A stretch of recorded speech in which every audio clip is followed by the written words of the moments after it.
হযরতে বেলালের মধ্যে নবীজির কেমন ভালোবাসা। হযরতে বেলাল বলে, আগে আজান দিতাম, আমার আজান রাসূল শুনতো, ওই মদিনায় আজান দিব না যেই মদিনায় রাসূল নাই। হযরতে বেলাল মদিনা থেকে বের হয়ে চলে যায় দামেস্কে, দামেস্কের মধ্যে চলে যায়, আর মদিনায় থাকবো না। যেই রাস্তায় যায় আমার নবীজির কিছু না কিছু স্মৃতি চোখে বেঁধে যায়। যখনই মসজিদে আজান দিতে যাব আমার মনে পড়ে যায় নবীজির কথা। আজান শেষ করে দেখতাম নবীজি মসজিদে হাজির হয়ে গেছে। ওই মসজিদে আজান দিতে পারবো না যেই মসজিদে আমার রাসূল আসে না। হযরতে বেলাল চলে গেলেন মদিনা ছেড়ে দামেস্কের মধ্যে। নবীজি বেলালকে স্বপ্ন দেখায়, বেলাল রে তুই কেন দামেস্কের মধ্যে পড়ে আছিস? সব সাহাবীরা আমার রওজার পাশে এসে সালাম দেয়, আসসালাতু আসসালামু আলাইকা ইয়া রাসূলুল্লাহ। বেলাল তোর সালাম তো পাইলাম না। হযরতে বেলাল পরের দিন সকাল বেলায় ঘুম থেকে উঠেই রওনা দিলেন মদিনায়। মদিনায় এসে যখন এইবার রাসূলের কদমের কাছে দাঁড়াইয়া আল্লাহর দরবারে নিজের জন্য দোয়া করলেন, আল্লাহর দরবারে হাত তুলে দোয়া করলেন, নবীজির প্রতি সালাত ও সালাম পাঠাইলেন। সমস্ত মদিনার মানুষেরা বেলাল রে এসে ঘিরে ধরে, বেলাল রে তোমার কণ্ঠের আজান শুনেছি সেই রাসূলের জামানায় ৪১ মাইল পর্যন্ত আওয়াজ ছড়ায়া যাইতো তোমার কণ্ঠের আওয়াজ। কেননা বেলালের কণ্ঠ তো আল্লাহ প্রদত্ত। মক্কা বেজায়ের দিন কে আজান দিবে? এ বলে ও আজান দিক, আবু বকর বলে অমুক আজান দিক। আল্লাহর পক্ষ থেকে ফয়সালা কেউ না, আমার বিলাল আজান দিবে, আমার বিলালের ইমানের বড় দাম। এই বেলালরে সবাই ঘিরে ধরে, রাসূলের জামানায় তোমার কণ্ঠের আজান শুনেছি, ও বেলাল তুমি একটু আজান দাও না, আমরা তোমার আজান শুনবো। বেলাল বলে না না, ওই মদিনায় আমি কেমনে আজান দিব? যেই মদিনায় আজান দিলে আগে রাসূল আসতো, এখন আমার নবী আসবে না, ওই মদিনায় আমি কেমনে আজান দিব? সবাই বেলালরে ঠাসাঠাসি করে, বেলাল রে তুমি আজান দাও। কোনোভাবেই বেলাল রাজি হয় না, আজান দেওয়ার জন্য বেলাল রাজি হয় না। হাসান আর হুসাইন আসে, হাসান হুসাইনের চেহারার দিকে বেলাল যখন চোখ দিলেন, বেলালের মনে পড়ে গেল রাসূলের চেহারার কথা। বেলাল এবার আর আজান না দিয়ে পারেন না, বেলাল এবার আজান দেয়। যখনই বেলাল চলে গেল, আশহাদু আন্না মুহাম্মাদার রাসূলুল্লাহ, আমি সাক্ষ্য দিছি মুহাম্মদ সাল্লাল্লাহু আলাইহি ওয়াসাল্লাম আল্লাহর রাসূল। এই কথা বলার সাথে সাথে বেলাল বেহুশ হইয়া যায়। বেলালের আর হুঁশ নাই। আগে নবীরে দেখতাম, দেখা সাক্ষ্য দিতাম, ও আল্লাহ আমি সাক্ষ্য দেই মুহাম্মদুর রাসূলুল্লাহ সাল্লাল্লাহু আলাইহি ওয়াসাল্লাম আল্লাহর রাসূল। কিন্তু এখন যেই রাসূলকে দেখি না, আমি তো আর ভালো থাকতে পারি না। বেলাল বেহুশ হয়ে যায়। হুঁশ ফেরার পরে আবারও বেলাল চলে যায় মদিনা ছেড়ে। কেননা মদিনার প্রত্যেকটা অলিগলিতে আমার রাসূলের স্মৃতি দেখা যায়। বেলাল আর মদিনায় থাকতে পারে না, মদিনায় আর বেলাল থাকতে পারে না। রাসূলের প্রেম যে জায়গায় যায় নবীজির চিহ্ন দেখা যায়, নবীজির ছাপ দেখা যায়, নবীজির ঘ্রাণ পাওয়া যায়। আমি কেমনে আর থাকবো মদিনার মধ্যে? বেলাল আর মদিনায় থাকে না, বেলাল মদিনা থেকে চলে যায়। এইভাবে সাহাবায়ে কেরামের ভালোবাসা, রাসূলের প্রতি সাহাবীদের ভালোবাসা কেমনে তারা প্রকাশ করেছেন? জীবন দিয়ে সাহাবীদের ভালোবাসা, সাহাবীরা নবীজির প্রতি ভালোবাসা প্রকাশ করেছেন। আল্লাহর নবীর সাহাবী হযরতে হানজালা রাদিয়াল্লাহু আনহু সবেমাত্র বিবাহ করেছেন। প্রথম রাত্রিতে হযরতে হানজালার বিবাহ শেষ হইল। প্রথম রাত বেলালের আওয়াজ শোনা যায়, মসজিদের থেকে আওয়াজ আসতেছে, হাইয়া আলাল জিহাদ, সবাই চলে আসো জিহাদের দিকে, সবাই চলে আসো জিহাদের দিকে। সবাইকে যখন জিহাদের দিকে ডাকা হয়, হযরতে হানজালা গোসলখানায়, কেবল সবে মাত্র গতদিন বিবাহ করেছে। হযরতে হানজালা ফরজ গোসল করার জন্য, হযরতে হানজালা বলে, বিবি রে তরবারি দে, আর গোসলের সময় নাই। আমার রাসূল নাকি কে ঘোষণা দিল, কতলা মুহাম্মদ, মুহাম্মদ মারা গেছে, মুহাম্মাদের হায়াত আর নাই। ওগো স্ত্রী রে, আমার নবী মারা গেছে, আমি কেমনে এখন আর এই জায়গায় থাকি? চলে গেলেন তিনি। নবীজি সাল্লাল্লাহু আলাইহি ওয়াসাল্লাম জিহাদের ময়দানে শহীদ হয়ে গেছে, এই কথা শুনে দৌড়াইতে দৌড়াইতে চলে গেলেন। কিন্তু জিহাদ করতে করতে এক পর্যায়ে মারা গেলেন, নবীজির প্রেমে নিজের জীবন দিয়ে দিলেন। আল্লাহ পাক রব্বুল আলামিন সূরা তাওবার 24 নম্বর আয়াতে বলেন, তোমাদের কাছে সবথেকে প্রিয় হবে তোমাদের আল্লাহ, আল্লাহ ছাড়া যেন অন্য কেউ তোমাদের কাছে প্রিয় না হয়। প্রিয় হওয়ার তিনটা চেয়ার আল্লাহ তাআলা রাখতে বলছেন। সব থেকে প্রিয় হবে তিনটা জিনিস। নাম্বার 1, আমি আল্লাহ তোমাদের কাছে সব থেকে প্রিয় হব। আমি আল্লাহ তোমাদেরকে কত মায়া করে বানাইলাম, তোমাদেরকে আমি 60 বছর 70 বছর পর্যন্ত খাওয়াইতেছি, পড়াইতেছি। আমি আল্লাহর কত নাজ নিয়ামতের মধ্যে তোমরা ডুবে আছো। এই জন্য আমি আল্লাহর স্থান তোমাদের কাছে হবে নাম্বার 1 নাম্বার। 2 নম্বরে আল্লাহর রসুলকে ভালোবাসতে হবে। সব থেকে বেশি ভালোবাসা 2 নম্বরে পাবে আল্লাহর নবী। নবী থেকে বেশি কাউকে ভালোবাসা যাবে না। মাকে ভালোবাসবো, বাবাকে ভালোবাসবো, তবে নবীর থেকে বেশি নয়। হযরত ওমর রাদিয়াল্লাহু আনহু একদিন নবীজির সাথে হাঁটতেছেন, নবীজি আর ওমর এইভাবে হাত ধরে আছেন। হযরত ওমর রাদিয়াল্লাহু আনহু বলেন, ইয়া রাসূলুল্লাহ, আপনাকে আমি আমার নিজের থেকে সব থেকে বেশি ভালোবাসি। আমার নিজের পরে আপনাকে আমি সব থেকে বেশি ভালোবাসি। 1 নম্বরে আমি আমার নিজেকে ভালোবাসি। নবীজি বললেন, তুমি এখনো মুমিন হতে পারো নাই। মুমিন যদি হতে চাও তাহলে তোমার থেকে আমি রাসূলকে বেশি ভালোবাসতে হবে। লা ইউমিনু আহাদুকুম হাত্তা আকুনা আহাব্বা ইলাইহি মিন ওয়ালিদিহি ওয়া ওয়ালাদিহি ওয়ান নাসি আজমাইন। নবীজি বলেন, তোমাদের কাছে যদি তোমাদের পিতামাতা থেকে আমি বেশি প্রিয় না হই, তবে তোমরা এখনো পর্যন্ত ঈমানদার হতে পারো নাই। প্রত্যেকের বিবেকের কাছে জিজ্ঞাসা করা দরকার, আমার কাছে কি আমার নবী সব থেকে ভালোবাসার পাত্র হইল কিনা? আমি কি পারলাম আমার নবীকে সব থেকে ভালোবাসতে? জিজ্ঞাসা করলে ঢালাও ভাবে সবাই বলবে, হ্যাঁ, আমি আমার নবীকে সব থেকে বেশি ভালোবাসি। কিন্তু প্রমাণ যুক্তিতে আসলে সেখানে প্রমাণ পাবে না যে আমি আমার নবীকে বেশি ভালোবাসি। যেমন দুনিয়াতে বিশ্বের বিভিন্ন জায়গায় নবীজিকে গালি দেওয়া হয়। ভালো করে বুঝি বিষয়টা। আমি যে আমার নবীকে বেশি ভালোবাসি, এটা কি সত্য না মিথ্যা এখনই প্রমাণ হবে। বিশ্বের বিভিন্ন জায়গায় নবীজিকে গালি দেওয়া হয়, নবীজির ব্যঙ্গচিত্র করা হয়, অপমান করা হয়। কত বড় কপাল পোড়া যে নবীকে অপমান করতে চায়। বিভিন্ন প্রান্তে এমন হয়। তখন আমরা কি বলি? আমাদের শয়তান আমাদের দিলে একটা কথা তৈরি করে দেয়। সেটা হয়েছে ফ্রান্সে, সেটা হয়েছে আমেরিকায়। তুমি এই জায়গাতে কি করবা? তুমি চুপ করে থাকো। অথচ আল্লাহর নবীজি বলছেন, তোমাদের কাছে তোমাদের মা থেকে, বাবার থেকে, পিতার থেকে, সন্তান থেকে আমি যদি বেশি প্রিয় হই, তবেই তোমরা মুমিন হইতে পারলা। এবার একটা জিনিস দেখি, আমার মা, আমার বোন, আমার বাবা, তারা আছে ধরেন আমেরিকায়। সেখানে যদি থাকে আর তাদেরকে যদি সেখানে অপমান করা হয়, অপদস্থ করা হয়, হত্যা করা হয়, কমপক্ষে আমার চোখ দিয়ে পানি বের হবে। কিন্তু নবীর অপমানে তো বের হলো না। তাহলে আমি আমারে কই, আমার ভালোবাসা কি মা বাবার থেকে নবীর প্রতি বেশি এখনো হয়েছে? হয় নাই। সেইখানে যদি আমার মা বাবাকে কেউ অপমান করে, নিজের পয়সা খরচ করে আমি সংবাদ সম্মেলন করব, প্রতিবাদ জানাবো।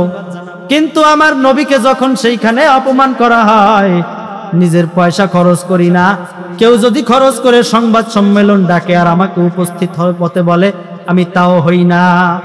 এতটুকু কথা চিন্তা করে দেখা দরকার, আমি কি পারলাম আমার এই জীবনে আমার নবীকে সব থেকে বেশি ভালোবাসতে?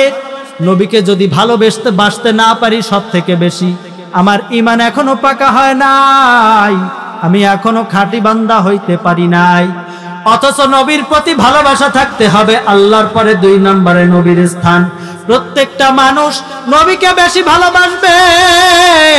এই দুনিয়ার মানুষগুলা যদি আল্লাহর পরে আল্লাহর নবীকে সব থেকে বেশি ভালোবাসতে পারে, হাসরের ময়দানে নবীজির শাফাআত পাবে, জান্নাত পেয়ে যাবে নবীজিকে ভালোবাসার কারণে। আমাদের মধ্যে নবীজির ভালোবাসা নাই। আজ আমাদের মধ্যে নবীজির জন্য একটা ভালোবাসার স্থান নাই। অথচ সাহাবায়ে কেরাম নবীজিকে কেমন ভালোবাসতেন, আল্লাহর প্রতি কেমন অনুগত ছিলেন তারা, নবীজিকে কেমন ভালোবাসতেন সাহাবায়ে কেরাম। ছোট্ট একটা বাচ্চা সাহাবী হযরত আনাস ইবনে মালিক থাকেন মদিনা থেকে বহুত দূরে। আল্লাহর নবী তখন মদিনায় থাকেন। এই ছোট্ট সাহাবী মায়ের কাছে শোনে নবীজির জীবনের বিভিন্ন গল্প। মায়ের কাছে নবীজির জীবনের গল্পগুলা শুনে প্রেমে পাগল নবীজির। নবীজিকে এখনো দেখে নাই, এখনো নবীজির ছায়া পর্যন্ত দেখে নাই। গল্প শুনে শুনে মায়ের কাছে পাগল। কিতাবে আসছে সাহাবী মাঝে মাঝে একা একা বসে নিজে নিজে কয়, নবীজির কি কোনো কাজ কাম নাই আমাদের এই এলাকায়? কোনো কাজের কারণেও যদি এলাকায় আসতো নবীজিকে একবার দেখতে পারতাম। মায়ের কাছে যায়, ও মা, তোমার কি মদিনায় কোনো কাজ নাই? মদিনায় যদি কোনো কাজ কাম থাকে চলো না, কাজটা সেরে আসি, ফাঁকে আমার নবীজিরে একটু দেখে আসবে। কেমন ভালোবাসা সাহাবা একরামের নবীজির প্রতি পাগল। আজ নবীজির ইজ্জতের রক্ষার দায়িত্ব আমার।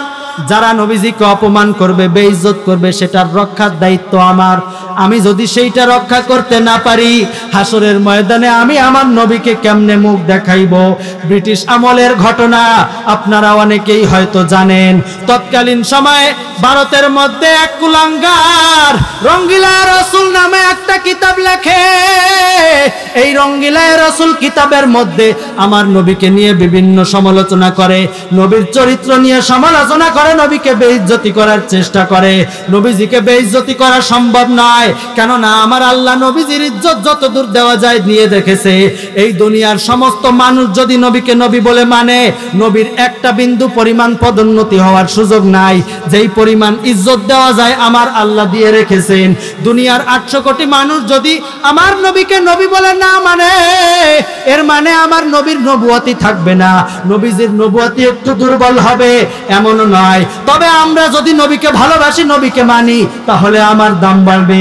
আমি যদি নবীজির সাথে দুশমনি করি, চিরস্থায়ী ঠিকানা হবে আমার জাহান্নাম। ভারতের মধ্যে রঙ্গিলা রাসূল একটা কুলাঙ্গার নবীজির ইজ্জতের হানি করার চেষ্টা করলো এই কিতাবের মধ্যে। তৎকালীন সময় পাকিস্তানের মধ্যে ছিল আল্লাহর এক বান্দা, নাম হলো ইলমুদ্দিন। বড় কোনো আলেম না, কোনো পীর বুজুর্গ না, সাধারণ একজন যুবক মানুষ। প্রতিদিন দিন মজুরি করে দিন আনে দিন খায়, এইটা হচ্ছে তার প্রতিদিনের কাজ। এইভাবে সে চলে। তার কানে যখন এই সংবাদ পৌঁছালো ভারতের মধ্যে আমার নবীকে এক কুলাঙ্গার গালি দিয়েছে, আমার নবীর ইজ্জতের ওপর আঘাত করেছে, রঙ্গিলা রাসূল লেখার কারণে আমার নবীকে বেইজ্জতি করার চেষ্টা করেছে, ইলমুদ্দিন এবার প্রস্তুতি নেয় পাকিস্তানের মধ্য থেকে, যে করেই হোক জীবন থাকতে আমি একে কোনোভাবেই ছাড়তে পারি না। সারা দুনিয়ার কোনো মানুষও যদি তার প্রতি কোনো ব্যবস্থা না নেয়, আমি তার প্রতি ব্যবস্থা নিব, আমি তাকে অবশ্যই হত্যা করব। নবীর দুশমনের একমাত্র শাস্তি হত্যা। এই ইলমুদ্দিন পাকিস্তান থেকে রওনা দিল। আস্তে আস্তে আস্তে আস্তে ভারতের মধ্যে চলে এসেছে। ভারতের মধ্যে এসে ইলমুদ্দিন এবার এই কুলাঙ্গারকে খুঁজতেছে। কে সেই কুলাঙ্গার যে আমার নবীকে গালি দিল, যে আমার নবীর ইজ্জতের প্রতি আঘাত করলো? এই কুলাঙ্গারকে আমি খুঁজে বের করব। খুঁজতে খুঁজতে খুঁজতে খুঁজতে একটা পর্যায়ে এই কুলাঙ্গারকে পেয়ে যায়। এই কুলাঙ্গারকে আবার হত্যা করার জন্য ইলমুদ্দিন নিজের কোমরের মধ্যে একটা তরবারি সেরে রাখে। কুলাঙ্গারের কাছে যায় বলে, তুমি কি লিখেছো রঙ্গিলা রাসূল? তুমি কি রাসূলের অবমাননা করেছো? বলে, হ্যাঁ আমি লিখেছি। ভারতের মধ্যে, হিন্দু রাষ্ট্রের মধ্যে তার সাহস তো অনেক বড়, এই জায়গায় আমার আর কে কি বলবে? সাহস নিয়ে বলে জোর গলায়, হ্যাঁ আমি তোদের রাসূলকে অপমান করেছি। বলার সাথে সাথে কোমর থেকে খঞ্জর বের করে ঈমানের পরিচয় দিয়ে দিল। সাথে সাথে ওই কুলাঙ্গারকে আঘাত করে দুনিয়ার থেকে কুকুরের মতো বিদায় করে দিল। রঙ্গিলা রাসূল এবার সফল। সে ওইখান থেকে দৌড়ায় না, পালায় না। কেন পালাবো? আমি তো ঈমানের পরিচয় দিয়েছি, আমি তো আমার রাসূলকে ভালোবেসেছি। সে ওইখান থেকে পালানোর প্রয়োজন মনে করে না। পুলিশে এসে তাকে ধরে ফেললো। তৎকালীন সময়ের মুসলিম নেতারা যারা ছিল সবাই গিয়ে তাকে বাঁচানোর চেষ্টা করলো। এমন একজন ইমানদার দরকার। সারা বিশ্বের মানুষ কিছু বলতে পারলো না, আলেমরা কিছু বলতে পারলো না। একজন সাধারণ মানুষ এত বড় দায়িত্ব নিয়ে ফেললো, একে বাঁচানো দরকার। সমস্ত মানুষ যখন, সমস্ত বড় বড় নেতারা তাকে এসে বলে, ও ভাই তুমি একটা কাজ করবা, তোমাকে যখন আদালতে ওঠানো হবে তুমি তখন বলবা আমি যেই কাজটা করেছি তখন আমার মাথা ঠিক ছিল না, আমার মাথা ঠিক না থাকার কারণে এই কাজ করেছি, আমার মাথার মধ্যে সমস্যা আছে, মাঝে মাঝে আমি একটু অচেতন হয়ে যাই, আমার কয়েকদিন ঘুম হয় নাই, আমি অচেতন থেকে এই অবস্থা করেছি, আমি অচেতন হয়ে এই অবস্থা করেছি। এই ব্যক্তি বলে, কেন কেন এমন কথা আমাকে কেন শিখাও? আমি এই কথা কোনোভাবেই বলতে পারবো না, আমি সজ্ঞানে আমার রসুলের ভালোবাসায় এই কাজ করেছি। যখন আদালতে উঠানো হয় সে তখন বলে আমি সজ্ঞানে রসুলের ভালোবাসায় এই কাজ করেছি, আমি অচেতন হই নাই, আমার পরিপূর্ণ হুঁশ ছিল। তখন সেইখান থেকে তার জন্য ফাঁসির অর্ডার হয়ে যায়। ফাঁসির অর্ডার হওয়ার পরে আল্লাহর রসুলের এই আশিক মুচকি মুচকি হাসতেছে, মুচকি মুচকি হাসতেছে। সবাই জিজ্ঞাসা করে কি ব্যাপার, একটু পরে তো তোর ফাঁসি হবে, তুই এখন মুচকি মুচকি হাসিস কেন? বলে তোমরা তো আমারে বিভিন্ন কুপরামর্শ দাও, আমি তোমাদের পরামর্শ শুনি নাই, একটু পরে আমার ফাঁসি হবে। গতকালকে রাত্রে কি হয়েছে জানো? বলে না, গতকালকে রাত্রে কি হয়েছে জানি না। বলে রাত্রে যখন আমি ঘুমাইছি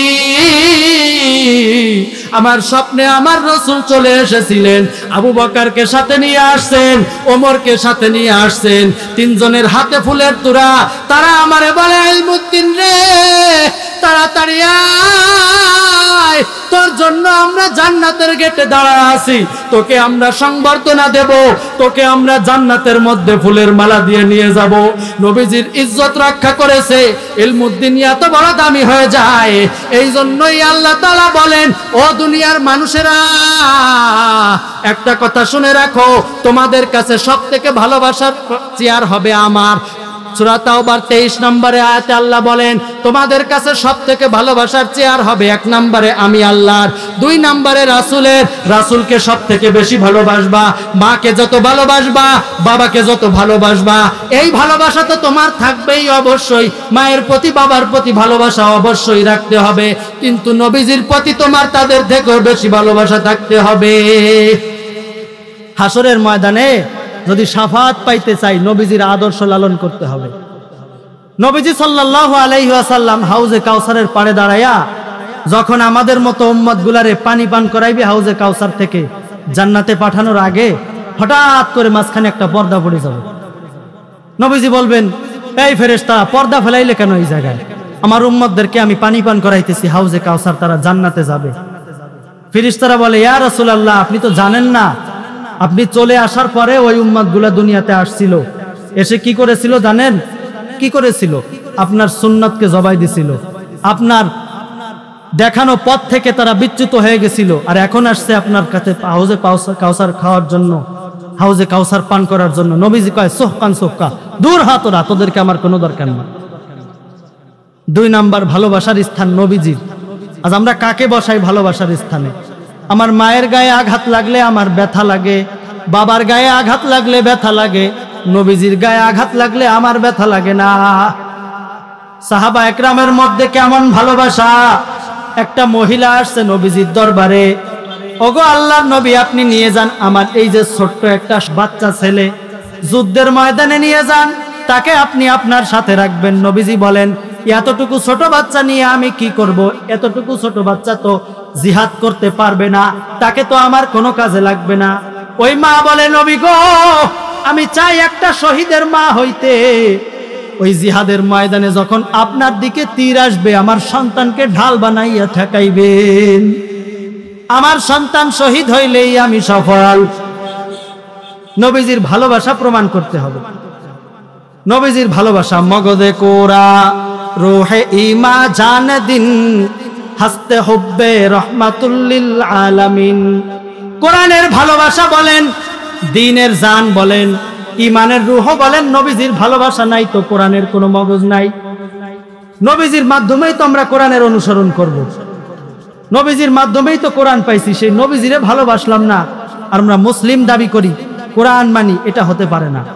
নবীজির ভালোবাসা থাকবে 1 নাম্বার। সাহাবা একরামের দিলের মধ্যে নবীর কেমন ভালোবাসা! হাজার হাজার বছর আগে ওই জামানার মানুষগুলা কত সরল ছিলেন, কত সহজ সরল ছিলেন, কিন্তু নবীজির ভালোবাসায়, নবীজির প্রেমে দিলটা ভরা ছিল। নবীজির একজন ছোট্ট সাহাবী তলহা ইবনে বরা রাদিয়াল্লাহু আনহু, ছোট্ট সাহাবীর নাম তলহা, বাবার নাম বরা। বাবার সাথে আসছে নবীজির দরবারে নবীজিকে দেখার জন্য, বরার সাথে তলহা আসছে নবীজিকে দেখার জন্য। হযরতে তলহা রাদিয়াল্লাহু আনহু নবীজির চেহারা দেখে বাড়ার বাড়ি যাইতে চায় না, বাবা হাতটা ধরে সামনের দিকে টানে, তলহা শুধু পিছনের দিকে টানে, নবীজির চেহারার দিকে তাকায়ই আছে, চোখটা ফিরায় না। নবীজি সাল্লাল্লাহু আলাইহি ওয়াসাল্লামকে দেখতেই মনে চায়। বাবার হাত থেকে ছুটে তলহা এইবার নবীজির কাছে যায় দাঁড়ায়। নবীজি জিজ্ঞাসা করে, তলহা রে তোমার বাবা তো চলে যায়, তুমি কেন আবার হাতটা ছোটাইয়া আমার কাছে আসলা? হযরতে তলহা বলে, ইয়া রাসূলুল্লাহ, আমি আপনাকে বড় ভালোবাসি, এই কারণে হাতটা ছোটাইয়া আবার আপনার কাছে চলে আসলাম, আপনাকে একটু দেখতে মনে চায়। নবীজি বলেন, তুমি আমারে সবথেকে বেশি ভালোবাসো, এই কথা বলতে চাও? বলে, জি ইয়া রাসূলুল্লাহ, আপনাকে আমি সবথেকে বেশি ভালোবাসি, আপনার থেকে ভালোবাসার আর কেউ নাই। বলে, তোমার বাবার থেকেও কি বেশি ভালোবাসো? বলে, হ্যাঁ, বাবার থেকেও বেশি ভালোবাসি।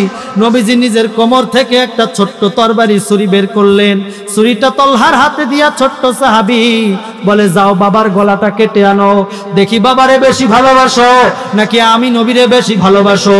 হযরতে তলহা খঞ্জর নিয়ে দৌড় দেয়, বাবার কাছে যায়, গলায় যখন আঘাত করবে, নবীজি বলে, তলহা থামো, তোমারে তো কল্যাণতে পাঠাই নাই, শুধু একটু পরীক্ষা করলাম যে তুমি বাস্তবেই কি আমারে বেশি ভালোবাসো নাকি। হযরতে তলহা বলে, ইয়া রাসূলুল্লাহ, প্রমাণ পাইলেন তো আপনারে বেশি ভালোবাসি? হ্যাঁ তলহা, প্রমাণ পাইলাম তুমি আমাকে বেশি ভালোবাসো। নবীজি তলহারে বুকে টেনে নিলেন, নবীজি তলহাকে এইবার বাড়ি পাঠায় দিলেন। তলহা বাড়ি চলে যায়। কিছুদিন পর্যন্ত ছোট্ট সাহাবীটা নবীজির দরবারে আর আসে না। ছোট্ট সাহাবী তলহা বলে, বাবারে, আমি যে অসুস্থ হয়েছি, নবীজির কাছে খবর পাঠাও। তলহাও অসুস্থ, নবীজির দরবারে আসার মতো শক্তি নাই। নবীজির কাছে খবর চলে এসেছে, ইয়া রাসূলুল্লাহ, আপনারা আশেক ছোট্ট সাহাবী তলহা অসুস্থ হয়ে পড়েছে, সে এখন আর আসার অবস্থায় নাই, আপনার কাছে আসবে তার শারীরিক সক্ষমতা নাই। নবীজি বললেন, চলো আমরা তলহাকে দেখতে যাব। সাহাবা একরামদেরকে নিয়ে নবীজি তলহাকে দেখতে চলে গেলেন তলহার বাড়িতে। নবীজি সাল্লাল্লাহু আলাইহি ওয়াসাল্লাম তলহাকে দেখে আসলেন, আর হযরতে বরার হাতটা ধরে বলে, বরা রে, তোর ছেলে যদি মারা যায় খবর দিবি, আমি জানাজা পড়ব। নবীজি বলে, তোর ছেলে যদি মারা যায় খবর দিবি, আমি জানাজা পড়ব। তার মানে কি? বেশি আর হায়াত নাই, মারা যাবে। তলহার কানে এই খবরটা, পর্দার আড়ালের থেকে যে নবীজি বলতেছে, তলহার কানে এই খবর চলে গেছে। তলহা শুনে ফেলছে। তলহা রাদিয়াল্লাহু আনহু নবীজি চলে যাওয়ার পরে আব্বারে ডাক দেয়, আব্বা, তোমার কাছে একটা কথা, তোমার কাছে একটা কথা। আমার নবী আমি মরে গেলে জানাজায় আসবে আমি জানি, কিন্তু তোমার কাছে একটা ওসিয়ত বাবা পুরা করবানি। কিরে তলহা, বল, তুই কি বলবি? সব আমি পুরা করব। ওগো বাবা, আমার নবী যদি আমার জানাজায় আসতে চায় তাহলে তোমার জন্য একটা ওসিয়ত, আমি যদি দিনে মারা যাই আমার নবীকে খবর দিবা, তবে আমি যদি রাতে মারা যাই আমার নবীকে খবর দিবা না। হযরতে বরার দিলে কৌতূহল, কি ব্যাপারে আবার কেমন শর্ত? দিনে মারা গেলে আসতে বইল, খবর দিও, রাতে মরলে খবর দিও না। হযরতে তলহা বলে, বাবা তুমি কি জানো না আমার নবীর কত শত্রু চারপাশ দিয়ে ঘোরাফেরা করে? দিনের বেলায় নবীজি আসবে কোনো সমস্যা নাই, কিন্তু আমার জানাজার জন্য যদি নবীজি রাত্রে আসে, পাহাড়ের পাদদেশ ধরে আসবে, কোনো কাফের যদি, মুশরিক যদি আমার নবীজির ওপর এই সুযোগ নিয়ে আক্রমণ করে, বল বাবা আমি আল্লাহর সামনে কেমনে মুখ দেখাইব? ও বর তলহা, তোর জানাজায় রাসূল যাইতে গিয়া রাত্রে বেলায় আক্রমণ হয়েছে, আমি আমার আল্লাহকে কেমনে মুখ দেখাইব? কাজেই আপনি আমার রাসূলরে খবর দিয়েন না, আমি যদি দিনে মারা যাই তবে খবর দিয়েন। ঘটনাক্রমে কয়েকদিন পরে হযরতে তলহা রাতের বেলায় মারা গেল, নবীজিকে আর খবর দেওয়া হয় না। তলহাকে ওই অবস্থায় রাতের বেলায় গোসল করে দাফন করা হয়। হযরতে রাসূলের কাছে কয়েকদিন পরে খবর চলে যায়, ইয়া রাসূলুল্লাহ, আপনার সেই ছোট্ট সাহাবীটা মারা গেছে। তলহারে যে বরা যে বরে আসলাম, তোর ছেলে মারা গেলি খবর দিস। বরা তো খবর দিল না আমাকে। চলেন রাসূল তলহার কবর জিয়ারত করে আসি। হ্যাঁ চলো। সবাই মিলে এবার তলহার কবর জিয়ারতের উদ্দেশ্যে হাঁটতেছে। বাড়িতে যায় তলহার কবর জিয়ারত করলো। নবীজি বরারে ডাকে, এই বরা, তোমাকে না বলছিলাম আমার তলহা মারা গেলে আমার একটু খবর দিও। তলহা আমারে বড় ভালোবাসে, তুমি খবর দিলে না কেন? আমি তো ভাবছিলাম তলহাকে জানাজা করাইবো, তলহার নিজে হাতে কবরে নামাইবো, কেন খবর দিলা না? ওগো নবী, সে এক বড় ইতিহাস শুনতে চাইেন না। তলহা যে আপনার বড় আশিক, কোনো সন্দেহ নাই। তলহা মৃত্যুর আগে আমারে বলে গেছে, আব্বা আমি যদি দিনের বেলা মারা যাই আমার পেয়ারা হাবিবরে খবর দিও, আমি যদি রাতে মারা যাই তারে খবর দিও না। সব কাফেরেরা ওত পেতে থাকবে আমার নবীরে আক্রমণ করার জন্য। নবীজি কেঁদে ফেললেন, আল্লাহর কাছে দোয়া করলেন, আল্লাহ আমার তলহারে তুমি জান্নাত দিয়া দাও। কি ভালোবাসা নবীজির প্রতি, কতটুক ছোট্ট মানুষ, মাথায় কত চিন্তা। রাতের বেলায় যদি নবী আসে, পাহাড়ের পাদদেশ দিয়ে আসবে, কোনো কাফের যদি আক্রমণ করে বসে, আমি আল্লাহর কাছে কেমনে মুখ দেখাবো যে এই যে সেই ছেলেটা যার কারণে নবীজির উপর আক্রমণ হয়েছিল, কেমনে আল্লাহরে মুখ দেখাইব। এত ভালোবাসা নবীজির প্রতি সাহাবা একরামের, কত ভালোবাসা। ছোট্ট ছোট্ট বাচ্চারা নবীজিরে দেখার জন্য পাগল হয়ে যাইতেন, সাহাবীরা নবীজির জন্য জীবন দিয়া দিতেন। ইয়া রাসূলুল্লাহ বলেন কি লাগবে? নবীজির মৃত্যুর পর কিতাবের মধ্যে দেখা যায় হযরত বিলাল কোনদিন একটু মুস্কি হাসেন নাই। নবীজির মেয়ে হযরতে ফাতেমা রাদিয়াল্লাহু আনহা 6 মাস ছিলেন নবীজির মৃত্যুর পর, মৃত্যু পর্যন্ত আর একটু হাসেন নাই। নবীজি চলে গেছেন দুনিয়ার থেকে। নবীজির মৃত্যু থেকে মৃত্যুতে সাহাবা একরামের মধ্যে কেমন শোক, মদিনার মধ্যে কান্নার রোল পড়ে গেল। হযরতে বেলালের মধ্যে নবীজির কেমন ভালোবাসা। হযরতে বেলাল বলে, আগে আজান দিতাম, আমার আজান রাসূল শুনতো, ওই মদিনায় আজান দিব না যেই মদিনায় রাসূল নাই। হযরতে বেলাল মদিনা থেকে বের হয়ে চলে যায় দামেস্কে, দামেস্কের মধ্যে চলে যায়, আর মদিনায় থাকবো না। যেই রাস্তায় যায় আমার নবীজির কিছু না কিছু স্মৃতি চোখে বেঁধে যায়। তখনই মসজিদে আজান দিতে যাব, আমার মনে পড়ে যায় নবীজির কথা। আজান শেষ করে দেখতাম নবীজি মসজিদে হাজির হয়ে গেছে। ওই মসজিদে আজান দিতে পারবো না যেই মসজিদে আমার রাসূল আসে না। হযরতে বেলাল চলে গেলেন মদিনা ছেড়ে দামেস্কের মধ্যে। নবীজি বিলালকে স্বপ্ন দেখায়, বেলাল রে তুই কেন দামেস্কের মধ্যে পড়ে আছিস? সব সাহাবীরা আমার রওজার পাশে এসে সালাম দেয়, আসসালাতু আসসালামু আলাইকা ইয়া রাসূলুল্লাহ। বেলাল তোর সালাম তো পাইলাম না। হযরতে বেলাল পরের দিন সকাল বেলায় ঘুম থেকে উঠেই রওনা দিলেন মদিনায়। মদিনায় এসে যখন এইবার রাসূলের কদমের কাছে দাঁড়াইয়া আল্লাহর দরবারে নিজের জন্য দোয়া করলেন, আল্লাহর দরবারে হাত তুলে দোয়া করলেন, নবীজির প্রতি সালাত ও সালাম পাঠাইলেন। সমস্ত মদিনার মানুষেরা বেলাল রে এসে ঘিরে ধরে, বেলাল রে তোমার কণ্ঠের আজান শুনেছি সেই রাসূলের জামানায়, 41 মাইল পর্যন্ত আওয়াজ ছড়ায় যাইতো তোমার কণ্ঠের আওয়াজ। কেননা বেলালের কণ্ঠ তো আল্লাহ প্রদত্ত। মক্কা বেজায়ের দিন কে আজান দিবে? এ বলে ও আজান দিক, আবু বকর বলে ও অমুক আজান দিক। আল্লাহর পক্ষ থেকে ফয়সালা কেউ না, আমার বিলাল আজান দিবে, আমার বিলালের ইমানের বড় দাম। এই বিলাল রে সবাই ঘিরে ধরে, রাসূলের জামানায় তোমার কণ্ঠের আজান শুনেছি, ও বেলাল তুমি একটু আজান দাও না, আমরা তোমার আজান শুনবো। বেলাল বলে না না, ওই মদিনায় আমি কেমনে আজান দিব? যেই মদিনায় আজান দিলে আগে রাসূল আসতো, এখন আমার নবী আসবে না, ওই মদিনায় আমি কেমনে আজান দিব? সবাই বেলাল রে ঠাসাঠাসি করে, বেলাল রে তুমি আজান দাও। কোনোভাবেই বেলাল রাজি হয় না, আজান দেওয়ার জন্য বেলাল রাজি হয় না। হাসান আর হুসাইন আসে, হাসান হুসাইনের চেহারার দিকে বেলাল যখন চোখ দিলেন, বেলালের মনে পড়ে গেল রাসূলের চেহারার কথা। বেলাল এবার আর আজান না দিয়ে পারেন না, বেলাল এবার আজান দেয়। যখনই বেলাল চলে গেল, আশহাদু আন্না মুহাম্মাদার রাসূলুল্লাহ, আমি সাক্ষ্য দিছি মুহাম্মদ সাল্লাল্লাহু আলাইহি ওয়াসাল্লাম আল্লাহর রাসূল। এই কথা বলার সাথে সাথে বেলাল বেহুশ হইয়া যায়। বেলালের আর হুঁশ নাই। আগে নবীরে দেখতাম, দেখা সাক্ষ্য দিতাম, ও আল্লাহ আমি সাক্ষ্য দেই মুহাম্মদুর রাসূলুল্লাহ সাল্লাল্লাহু আলাইহি ওয়াসাল্লাম আল্লাহর রাসূল। কিন্তু এখন যেই রাসূলকে দেখি না, আমি তো আর ভালো থাকতে পারি না।